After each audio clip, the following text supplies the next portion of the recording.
Hey, what is up, everybody? I'm here to give you guys a new video series on this channel. We're going to see how long this video series is going to last, but it's pretty much going to be called NXT Way Back Wednesday videos. Pretty much what this is going to be is every Wednesday I'll come on here and review a past episode of NXT.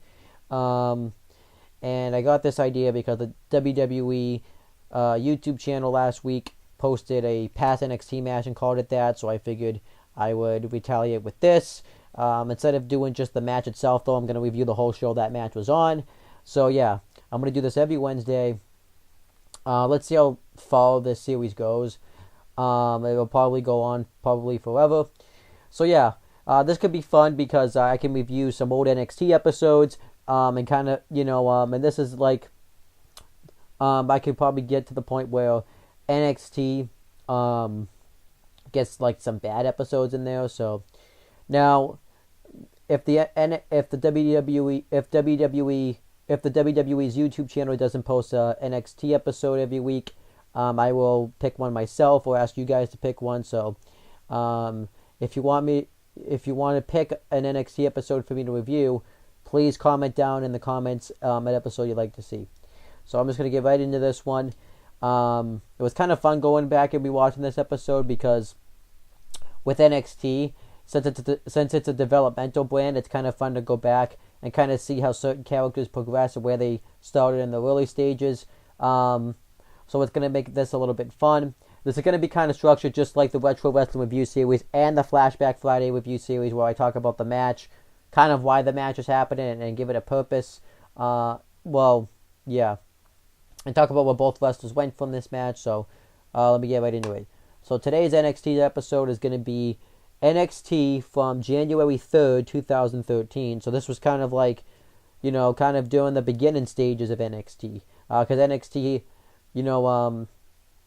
really had just kind of become a developmental brand during the summer of 2012. And you could kind of see that.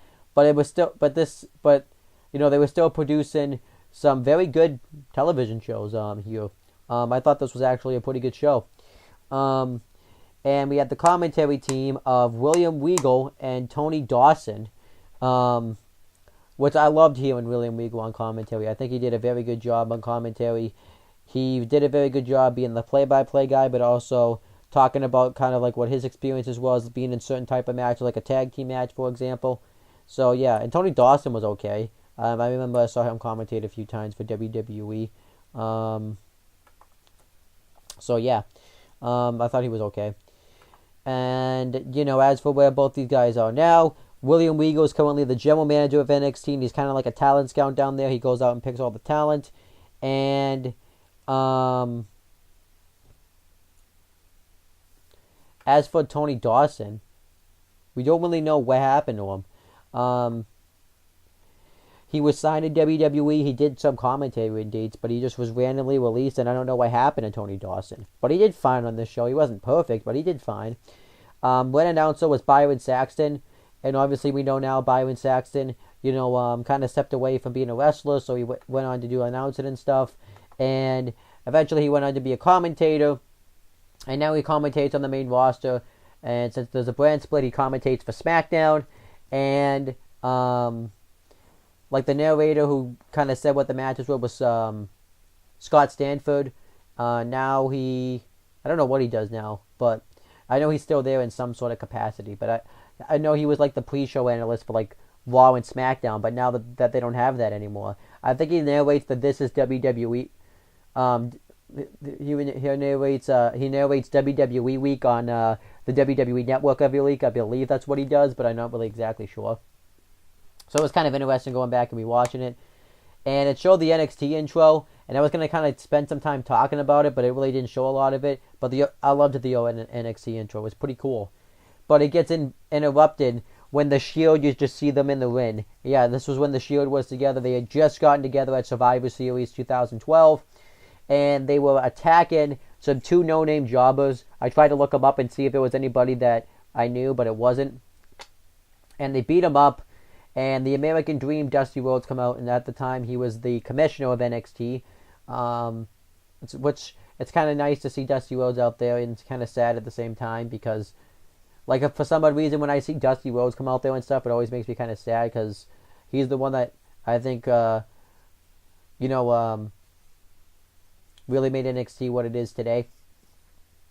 And he says that he's had enough of this, and you know, Seth Rollins and Dean Ambrose pretty much cut a promo, and Seth Rollins says that, and Dean Ambrose pretty much say that they've taken over WWE, and they've ran roughshod, and they have no one that can take them out.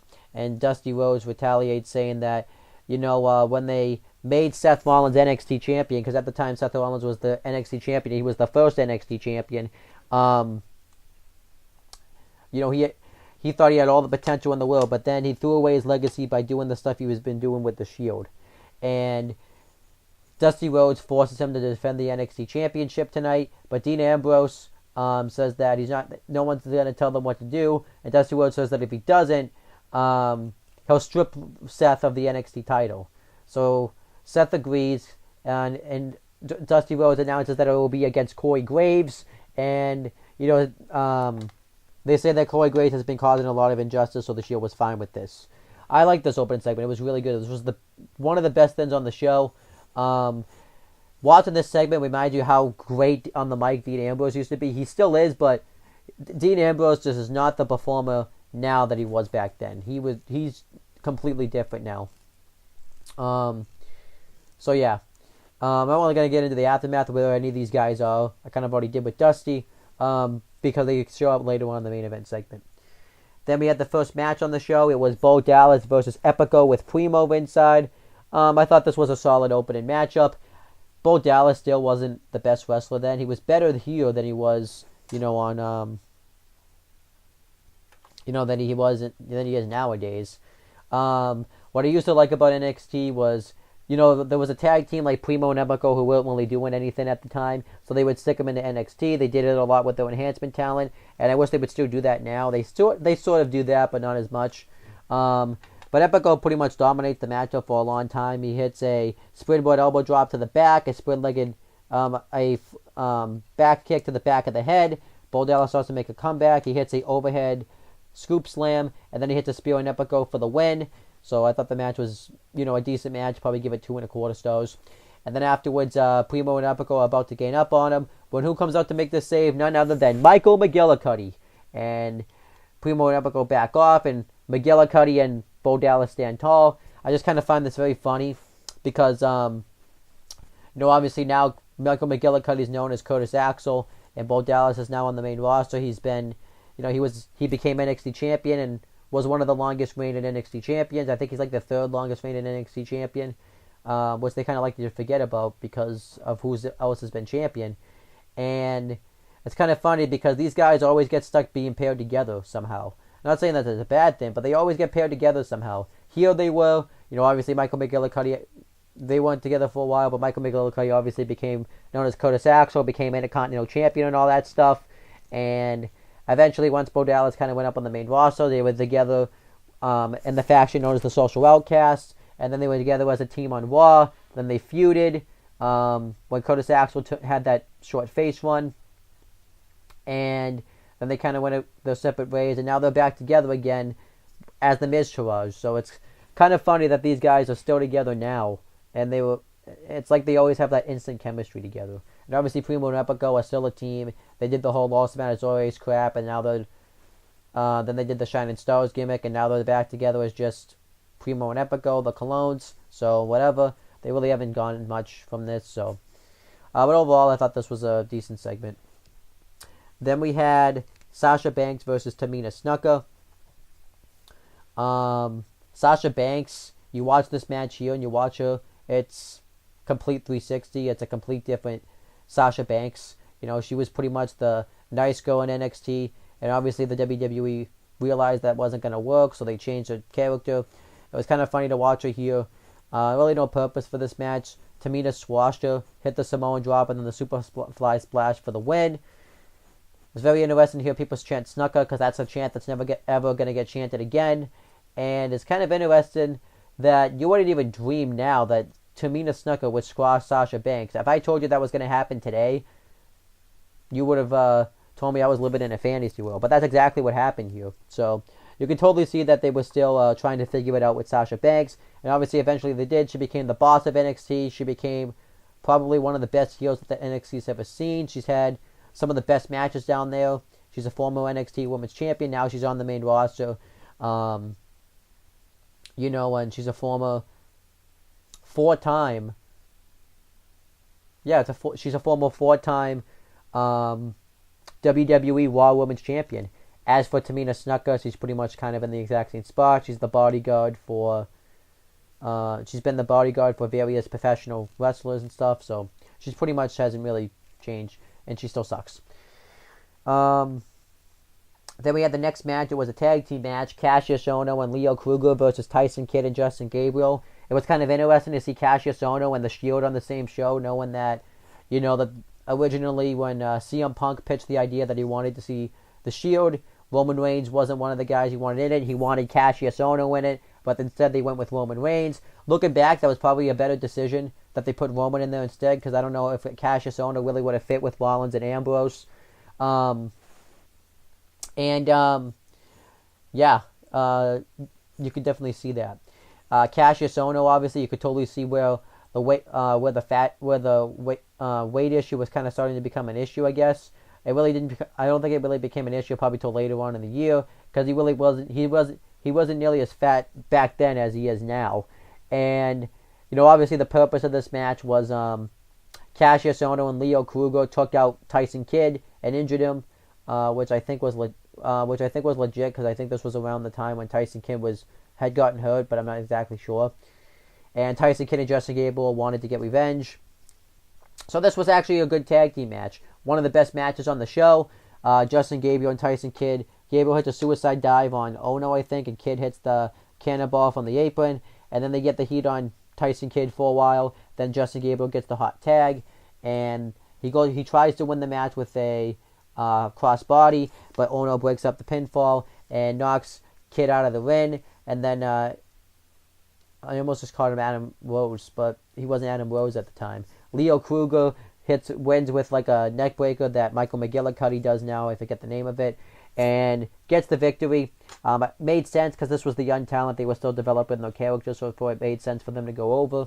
But man, I kind of wish they would. But man, Cassius Ohno and Leo Kruger really fit together as a team. That was a pretty good tag team right there. And obviously where they are now, Justin Gabriel is Indies. He was released in 2015. He pretty much didn't really change. His spot really didn't change or anything. Tyson Kidd, unfortunately, after he had a successful WWE Tag Team Championship run, got injured. And I think he's retired now. I think he's just like an agent backstage now. I know he's not. The agent part, I'm not sure, but I know he's pretty much retired because it was pretty much like a life-threatening injury that he had. And then Cassius Ohno, obviously, he ended up getting released at the end of the year because of his weight. And then eventually he did his thing on the Indies. And he came back early 2017. And he's kind of hasn't really done all that much since he's been back. Really, he looks really out of shape. Leo Kruger, obviously they changed his gimmick because it wasn't connecting with the audience. And at least they say that anyways. He became Adam Rose. He became the pouting gimmick, which I thought that gimmick was okay. And then eventually he went up on the main roster. They didn't really do anything with him. They turned him heel, which really didn't work either. And then eventually he was released in 2016 because he ended up becoming members of the Social Outcast, just like McGillicuddy and Dallas. And then he was released because of all the stuff that happened with his steroid uses and domestic violence. So then eventually he was released. But then now he's doing his thing on the Indies, and he's doing the version of his Adam Rose gimmick. I think he said he's retired now, actually. But I could be wrong. But yeah, this was a good match, 3 stars. Then we had the main event. It was an NXT Championship match. NXT Champion Seth Rollins versus Corey Graves. Jim Ross came out and took Tony Dawson's place on commentary, which I thought was awesome. I don't know if they just did that as, he just commentated the main events. But Jim Ross and William Regal were awesome together on commentary. I really wish they would have done that on the main roster. And this match I thought was pretty good. I think it was about a 3 1/4 star match. Corey Graves dominates Rollins in the beginning. He really takes him over. Then Rollins starts to get the advantage. He hits a neck breaker on him, and he hits a high knee to the face. And then eventually Corey Graves gets the advantage, hits a takedown, Rollins' knee, and he really worked on his knee, gets him in a submission move. And then then Ambrose and Reigns hit the ring. They attack Corey Graves. The Shield beat him up. Dusty Rhodes comes out and he sends out the entire NXT locker room and try to take out the Shield. Notable ones that we see now were Aiden English, Percy Watson, Yoshitatsu, Bo Dallas obviously was one of them. He was on the show. Justin Gabriel. There's somebody else I'm missing, but I don't remember who it is. And the Shield beat up everybody. They lay out Bo Dallas with the triple power bomb, and then afterwards, Biggie Langston comes out. They were really happy to be Biggie Langston as a huge monster. He did this whole 5-count gimmick where he wouldn't beat people with just a 3-count. He would beat them with a 5-count, and the Shield don't want to fight him. And Dusty Rhodes makes the NXT title match for the next episode of NXT, which would be Rollins versus Biggie Langston, and yeah. And obviously where everybody went from this, the Shield became one of the most dominant factions in most recent memory in the main roster. You could totally see where Roman Reigns improved because he does speak on this show, but the one line that he speaks was very jumbled. You could totally see that Roman Reigns has improved immensely when it comes to cutting promos and when it comes to, even though he's not as much better now, but when it comes to his in-ring work and stuff, Dean Ambrose has actually degressed, I think. And the Shield became one of the most dominant factions. Reigns and Rollins won the WWE Tag Team titles eventually. Rollins won Reigns and Rollins. Ambrose won the U.S. title. They were all champions at once. And, eventually, they had high-profile 6-man tag team matches. Obviously, Rollins split with the Shield, joined and became a heel. Each one of them have held the WWE Championship at least once. 2 out of the 3 members of the Shield are Grand Slam champions. You have Dean Ambrose and Roman Reigns, who are both Grand Slam champions. Ambrose is a former Intercontinental champion as well as Reigns. Right now is the current Intercontinental champion, at least as of what I know of right now. Rollins and Ambrose have become Raw Tag Team champions. Each member of the Shield have all been United States champion and have all won the Money in the Bank. Well, actually, Rollins and Ambrose have both won the Money in the Bank contract. Rollins has probably one of the second best cash-in in Money in the Bank history. Ambrose might be the third. What else? Roman Reigns has won a Royal Rumble match. The Shield recently just reunited, and Ambrose and Rollins became Raw Tag Team champions, like I said. And obviously they recently broke up because now Dean Ambrose is injured. Rollins right now is one of the half of the current Raw Tag Team champions. So that's kind of what happened with the Shield. They became, future superstars. Dusty Rhodes, like I said, unfortunately passed away. Corey Graves, really kind of unfortunate what happened with Corey Graves because he was actually a pretty good wrestler. Obviously, and I didn't really get to notice that because I had only just started watching NXT around the time he stopped wrestling. So, Corey Graves, obviously, a year later, got a concussion where he couldn't wrestle anymore. And now he's a commentator on Raw. He's the heel commentator on Raw. And he's called a lot of classic matches in NXT and stuff like that. He was like one of the last NXT originals to be called up to the main roster. And I think in hindsight, I don't like saying this, it's probably a good thing that Corey Graves became a commentator instead of a wrestler. Because had he become a wrestler, I think he would have ended up like somebody like Bo Dallas or something like that, where he would have just been jobbed out repeatedly, and he probably would have just been released. So I think in hindsight, Corey Graves being called up as a commentator instead of a wrestler worked out in the long run.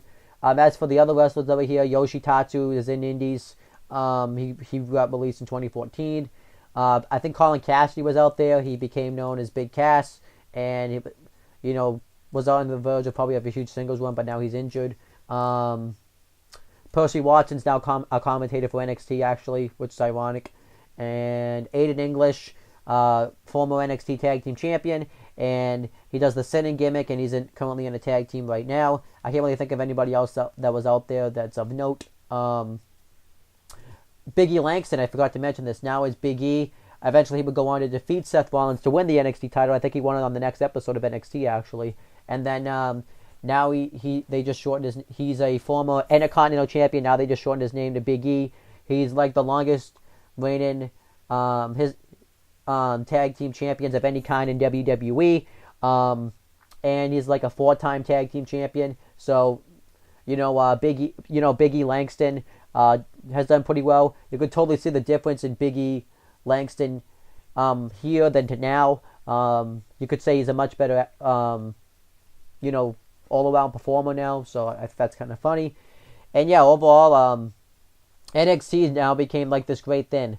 Who would ever, within a year or two, NXT was one of the hottest brands in WWE, and that all has to do with Dusty Rhodes, William Regal, obviously Triple H, who helped create this brand. That all has to do with those three guys, even maybe Jim Ross a little bit. So yeah, overall, NXT is great. Well, NXT, and this show I thought was a pretty good episode. I'll give it probably a 7 out of 10. I thought it had some good matches. I really liked the Shield angle on the show, and it's kind of interesting to watch NXT now. I actually feel pretty good. I don't feel that pissed off watching where everybody is now. Maybe a little bit about like Cassius Ohno and maybe Tyson Kidd and Justin Gabriel, just because of where there could be. But this show doesn't piss me off, because there's certain matches and stuff I'll watch that piss me off just because of where the guys are and stuff. This show I thought was a good show. 7 out of 10. You could totally see that NXT was slowly becoming a brand, and I thought that was great. So overall, that's my review of NXT. Thank you guys for watching this video. Please make sure you guys like, comment, and share this video. Video so people will watch it. Make sure you guys subscribe to this channel for more content. Click on the bell so that way every time you upload a video, you guys will get the notifications for it. Do the same thing for my CM Brothers and the Talking Native channels, and that's pretty much it, guys. Talk to you later. Hopefully I can keep this as a weekly show. And yeah, so if I don't know what one I'll be reviewing next week, so I'll probably post it on the Facebook page, so that way you guys would know. But that's pretty much it, guys. Talk to you later.